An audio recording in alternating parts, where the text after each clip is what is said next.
नमस्कार मित्रांनो, कुण्या राजाची गतू राणी या मालिकेच्या आजच्या भागात आपण बघणार आहोत की कबीर इथे रूममध्ये उभा असतो. तेवढ्यात मृण्मयी रूममध्ये येते आणि दरवाजा लावून घेते. तिच्या हातात ग्लास असतो. तर कबीर म्हणतो, मग काय दुधाचा ग्लास आणला की काय? तर मृण्मयी म्हणते, नाही रे, पाण्याचा आहे. म्हणजे तुला दुधाचा हवा होता का? तर कबीर म्हणतो, तसं नाही ग, ते म्हणतात ना तसं, म्हणून मी आपलं सहज म्हटलो. तर मृण्मयी म्हणते, ठीक आहे रे, एवढं काय, मी तुझी बायको आहे ना. तुझ्या मनात काय आहे ते तू बोलू शकतो. म्हणजे याचा अर्थ जे मनात आहे तेच तोंडावर आहे ना. कबीर म्हणतो, तसं काही नाही आहे ग मृण्मयी, ते नॉर्मल असतं ना, म्हणून मी विचारलं. तर मृण्मयी म्हणते, हो की नाही, आपल्याकडे खूपच विधी असतात ना, हे सत्यनारायण पूजा वगैरे, परंतु आपण त्याला काय होतं, इथे बस माझ्याजवळ. मात्र कबीर हा मृण्मयीपासून लांब पळण्याचा प्रयत्न करत असतो. तर लगेच मृण्मयी म्हणते, अरे कबीर, बैस ना इथे. मग मृण्मयी कबीरचा हात हातात घेते आणि त्याच्या खांद्यावरती डोकं ठेवून म्हणत असते, कबीर, आपलं फायनली लग्न झालंय रे. तर कबीर मनाशीच म्हणतो, मला माहीत आहे, मी एवढं तुझ्यापासून जेवढं लांब जाण्याचा प्रयत्न करतोय तेवढंच तू माझ्या जवळ येते मृण्मयी. परंतु मी काय करू, जेवढं मी दूर जाईल तेवढं तू मला घट्ट पकडून राहशील. तेवढ्यात मृण्मयी म्हणते, कबीर, बैस नाही ती, का दूर पळतोयस तू? सत्यनारायण पूजा जरी व्हायची असेल तरी मी फक्त हात धरलाय ना, हात धरायला काय प्रॉब्लेम आहे? तर कबीर मनाशीच म्हणतो, एक हात धरताना मला दुसरा हात सोडावा लागतोय मृण्मयी. मात्र मला तुला धोका द्यायचा नाहीये. नवरा बायकोचं नातं नेहमी सत्यावरती टिकतं, असे आता कबीर मृण्मयीकडे बघत मनाशीच म्हणत असतो. त्यानंतर इथे गुंजा तिच्या रूममध्ये झोपण्यासाठी आलेली असते. मात्र लग्नाचे सर्व सामान तिच्या रूममध्ये आणून ठेवलेले असते. तिला झोपण्यासाठी कुठेच जागा नसते. तेव्हा गुंजा म्हणते, देवा डोंगरोबा, आता इथं कुठं झोपायचं? मग ती सामान आवरायला सुरुवात करते. मात्र तिला खूपच ताप आलेला असतो, तिला काहीच जमत नाही. तर गुंजा म्हणते, नाही नाही, मला आता जमणारच नाही, मी बाहेर हॉलमध्ये झोपू का? परंतु नको, साहेबा रागवतील, मी गच्चीवर जाऊन झोपते, तिथे कोणी येणार पण नाही. तर आता इथे कबीर मृण्मयीला म्हणत असतो, मृण्मयी, मला आईची एक गोष्ट आठवली आहे. तर मृण्मयी म्हणते, कुठली रे? त्यावर कबीर म्हणतो, आई म्हणत असते, नवरा बायकोने पहिल्या रात्री दोघांनी मिळून चंद्र बघायचा असतो, चल आपण टेरेसवरती जाऊन चंद्र बघू. तर मृण्मयी म्हणते, कबीर, किती अनरोमॅन्टिक आहे तू. मी तर ठरवलं होतं तू आज माझ्यासाठी गजरा घेऊन येशील, माझ्याबरोबर अशा भरपूर अशा गप्पा मारशील, माझ्या केसात गजरा मारशील, परंतु असं तर तू काहीच केलं नाही. तर कबीर म्हणतो, मृण्मयी, हे सगळे करण्यासाठी आपल्याकडे उद्यापासून सगळे भरपूर दिवस आहे, त्यामुळे चल आपण मस्त चंद्र बघूया. मग दोघेही टेरेसवरती आलेले असतात. तर लगेच कबीरला मृण्मयी म्हणते, ते बघ, चंद्र किती मस्त दिसतोय ना.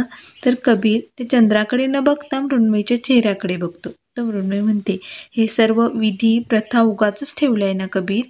मग लगेच मृण्मयी कबीरला मिठी मारते. तर कबीर तिला म्हणतो, मृण्मयी, मला तुला काहीतरी सांगायचंय, मला वेळ हवाय थोडासा.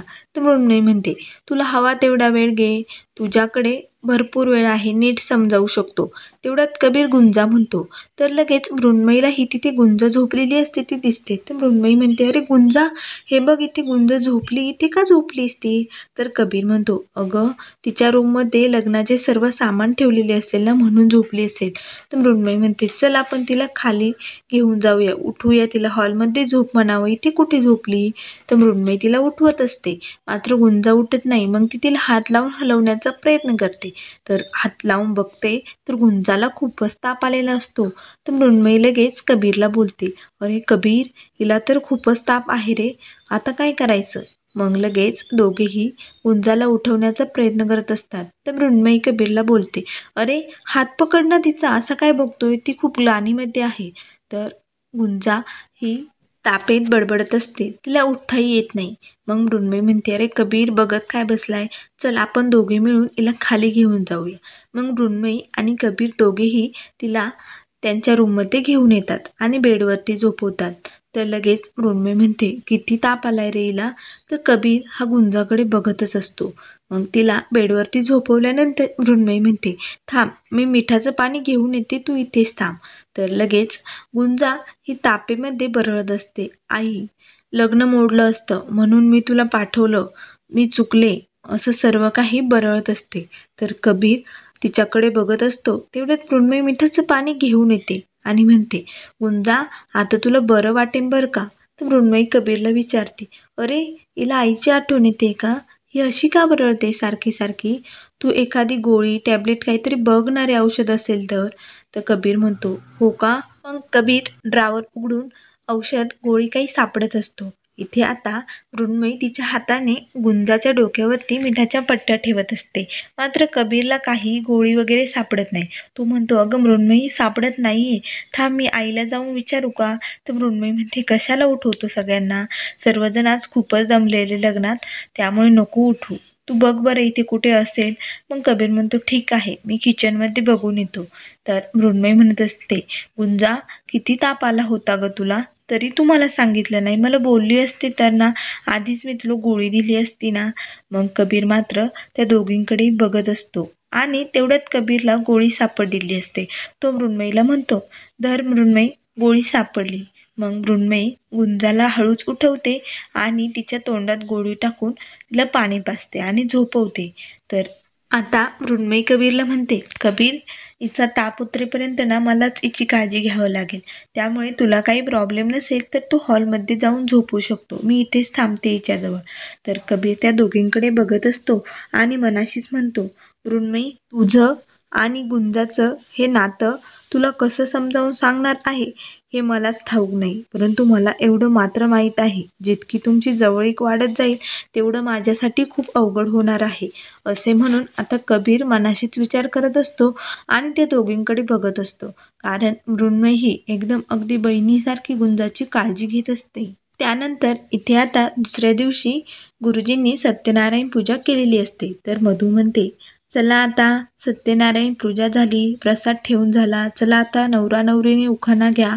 तर लगेच कविता म्हणते, हो दोघांनी पण उखाणा घ्यायचा आहे बरं का भाऊजी. तर वहिनी म्हणतात, पहिला कबीरचा नंबर हा, चला चला. तर कबीर म्हणतो, काय काकू किती वेळा हा उखाणा घ्यायचा आहे?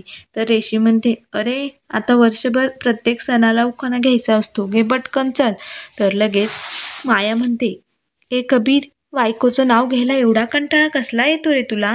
तर हे बोलणे ऐकल्यानंतर लगेच कबीरचे बाबा म्हणतात, मायाताई हे तुम्ही प्रेमाने पण बोलू शकता त्याला. तर कबीर म्हणतो, मला नाव घ्यायला कंटाळा नाही येत, मी नाव घेऊ शकतो, फक्त मी उखाणा नाही घेणार. तेव्हा लगेच वहिनी मायाताईला म्हणतात, कसं आहे ना माया वहिनी, तुम्हाला माहिती आहे का, नाव घे म्हटल्यानंतर लगेच नाव घेतलं ना काही मजा राहत नाही. त्यामुळे थोडंसं हट्टी व्हावं लागतं. मग आता कबीर म्हणतो, मी नाव घेतो पण मी उखाणा नाही घेणार. तो मृण्मयी म्हणतो. तर हे ऐकल्यानंतर सर्वजण असतात. मात्र सुबोध म्हणतो, ए नाही या, नाही जमणार. आमचं लग्न झालं तेव्हा वर्षभर तू मला चिडवत होता ना नाव घ्यायसाठी. आता नाही, आता उखाणा घ्यायचा. चला रे सर्वजण टाळ्या वाजा, उखाणा उखाणा म्हणा. मग सर्वजण त्याला हट्ट करत असतात उखाणा घेण्यासाठी. तर सर्वेश मामा बोलतात, कबीर तुला जमत नाही का उखाणा घ्यायला? चल माझ्या पाठीमागे म्हण, मी म्हणतो. मग लगेच सर्वेश मामा म्हणतात, रणरणत्या उन्हामध्ये गार सावली, मृण्मयी मला पावली पण माया मामी रागवली. सर्वजण हा उखाणा ऐकल्यानंतर खूपच हसतात. तर कबीर म्हणतो, नको नको हा उखाणा नको, मी घेतो मृण्मयीसाठी दुसरा उखाणा. मग कबीर मृण्मयीसाठी उखाणा घेतो. सत्याच्या शोधात भटकलो वनवन, सत्याच्या शोधात भटकलो वनवन, मृण्मयीच्या येण्याने स्थिर झाले जीवन. सर्वजणांना हा उखाणा खूपच आवडतो. तर कविता म्हणते, डोंगरवाडी खूपच आवडली वाटतं भाऊजींना. भाऊजी नाहीतर जाताम बरं का पुन्हा डोंगरवाडीला कुणाच्या तरी शोधात. कबीर मात्र आता गुंजाकडे बघत असतो. तर मृण्मयी म्हणते, आता मी कसं नाव घेऊ? तर वहिनी म्हणतात, अगं कसं नाव घेऊ म्हणजे घे पटकन नाव, आता तुझा नंबर आहे. तर मृण्मयी म्हणते, परंतु मलाही उखाणा नाही लक्षात राहिला, आता मी काय करू? तर लगेच वहिनी म्हणतात, हो का, तुला नाही येत का? मग चल तूही माझ्या पाठीमागे म्हण. मग लगेच वहिनी म्हणतात, चांदीच्या ताटात ठेवले फणसाचे गरे. मग मृण्मयी म्हणत असते. तर माया म्हणते, शी काय नाव आहे, फणसाचे गरे. तर सर्वेश म्हणतो, खरं तर ना या बाबतीत आईने मदत करायला हवी, पण इथे मात्र आईला फक्त नाव ठेवायचंच येते.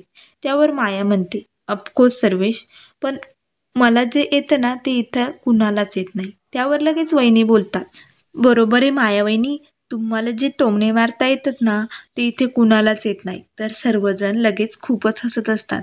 तर सुबोध म्हणतो, ए गुंजा, तुला येत असेल ना ग डोंगरवाडीचं एखादं नाव, मग तू सांग ना एखादं नाव. तर लगेच गुंजा म्हणते, अहो नाही नाही, म्या कसं घेऊ नाव, मला नाही येत.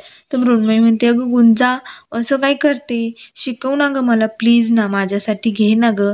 तर गुंजा म्हणते, ठीक आहे बरं, तुम्ही माझ्या मागं म्हणा.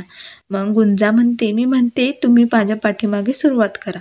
तर लगेच मृण्मयीला गुंजा आता नाव शिकवत असते की प्रत्येक वळणात पाहिली त्यांची वाट, त्यांच्या प्रेमात ओलांडले कितीतरी घाट, आज आली अखेर सोनेरी पहाट. आणि आता गुंजा पुढे साहेबाचं नाव घेऊन म्हणायला जाणार तेवढ्यात ती स्टॉप होते.